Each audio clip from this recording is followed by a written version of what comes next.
তো আজকে আমি রান্না করেছি রুই মাছের মশলাকারি রেসিপি। তো প্রথমে মাছগুলির মধ্যে হলুদ, কাশ্মীরি লঙ্কার গুঁড়ো, সামান্য নুন আর একটু লাল তেল দিয়ে এভাবে মেখে নিয়ে 10 মিনিটের মধ্যে ঢেকে রাখলাম, যতক্ষণ তাতে নাকি কড়াইতে মাছগুলি লেগে না যায়। তারপর সেই কড়াইয়ের মধ্যে মাছগুলি এক এক করে ছেড়ে দিলাম।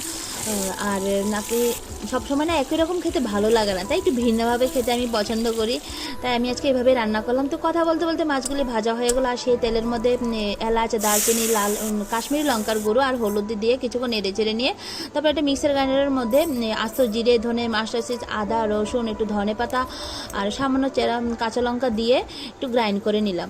তো আর সেগুলো আমি মিক্সড করে দিলাম সেই মশলাটার মধ্যে, আর ততক্ষণ পর্যন্ত নাড়তে থাকলাম যতক্ষণ পর্যন্ত এটা থেকে তেল বেরিয়ে না আসে।